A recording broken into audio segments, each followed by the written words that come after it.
गायत्री परिवार के कर्तव्य धर्म पथ चैनल पर आपका हार्दिक स्वागत है। आज हम आपको मज़ेदार बातें बताने जा रहा हूँ जो सत्य घटना पर आधारित है।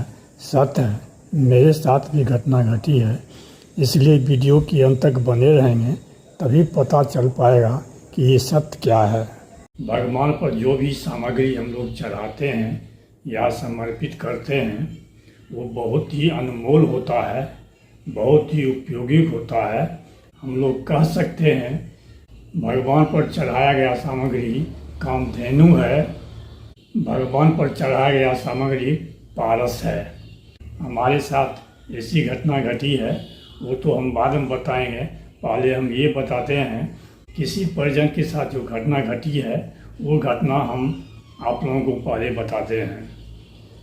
एक ऐसा परिवार था जिसमें मांस, मछली, मुर्गा उस तरह से खाया जाता था जिस तरह से सामान्य वर्ग में शाकाहारी के परिवार में भात, दाल, सब्जी, भुजिया खाया जाता है, उस ढंग से उस परिवार में मीट मछली खाया जाता था।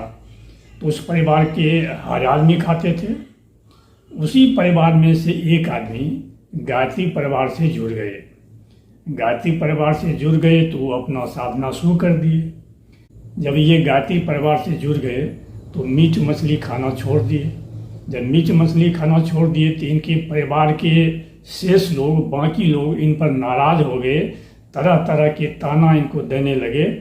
किस गुरु के चक्कर में पड़ गए हैं, किस ओझा गुनी के चक्कर में पड़ गए हैं, सधवा गया है, वगैरह वगैरह बात करने लगा। लेकिन इन पर कोई असर नहीं पड़ा। इनके लिए अलग से घर में शाकाहारी का व्यवस्था होता था, शाकाहारी भोजन बनता था और उसका ही ये सेवन करते थे। मांसाहारी को त्याग चुके थे।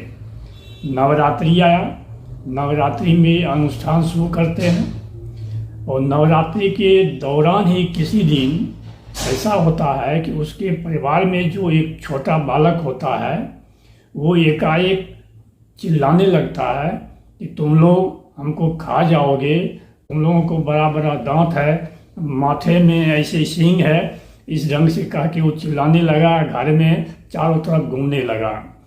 तो उसकी माता, दादा, दादी समझाने का बहुत कोशिश किए, लेकिन वो बच्चा समझा नहीं। यहाँ तक कि जब ये लोग बच्चे के पास जाने का कोशिश करते थे तो बच्चा छिटक जाता था, भाग जाता था। बहुत कोशिश करने के बाद भी बच्चा अपना हरकत बंद नहीं किया।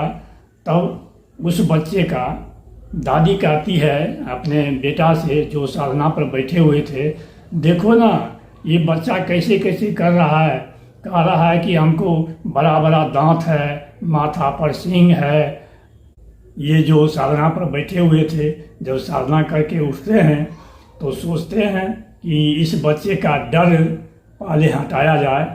उसके बाद इनको एक आभास होता है, तुम आचमनी जल लेकर उस बच्चे को पिला दो। ये आचमनी जल लेके जाते हैं तो बच्चा एक कोना में छुपा हुआ है बिछावन के नीचे। इनको देखकर वो बच्चा दौड़ते हुए आता है और इनके गोदी में चढ़ जाता है। तब ये क्या करते हैं, वही आचमनी जल को पिला देते हैं। जल को पिलाने के बाद कुछ देर में वो बच्चा इनके गोदी में सो जाता है और वो बच्चा ठीक हो जाता है। बच्चा का जो हरकत था वो हरकत बंद हो जाता है। ये सब घटनाक्रम देखकर उसके परिवार के लोग एकाएक सभी लोग, उस घर के सभी लोग मांस मछली खाना बंद कर दिए। तो ये घटना तो बता दिए। अब एक घटना बता रहे हैं जो मेरे साथ हुआ था। पूजा सामग्री के बल पर कैसे एक गंध को हम दूर किए। हुआ ऐसा कि हमारे यहाँ कुछ समस्या था, वो बताना जरूरी नहीं है क्योंकि प्राइवेसी भी कोई चीज़ होता है।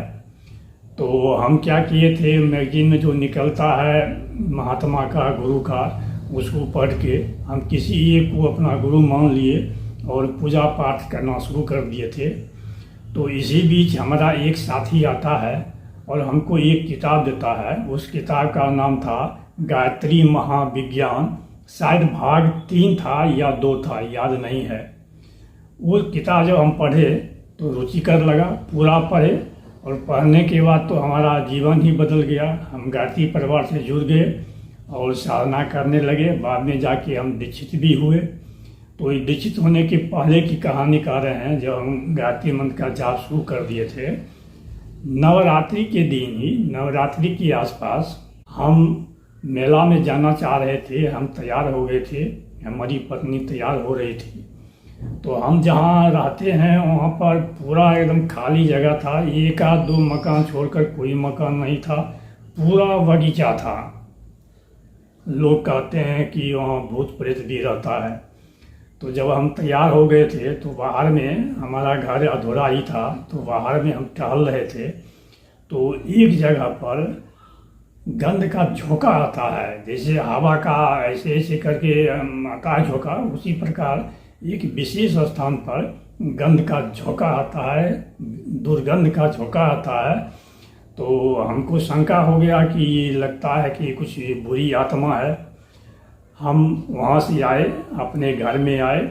पूजा स्थल पर जहाँ पूजा पाठ करते हैं वहाँ पर फूल पत्ती, अगरबत्ती का जला हुआ अंश, चावल वगैरह था, उसको हम उठाए और जहाँ पर वह गंध था उसके आसपास हम उसको छिड़क दिए।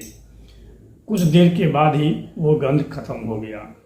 ये बात यहाँ आई गई, बात खत्म हो गई।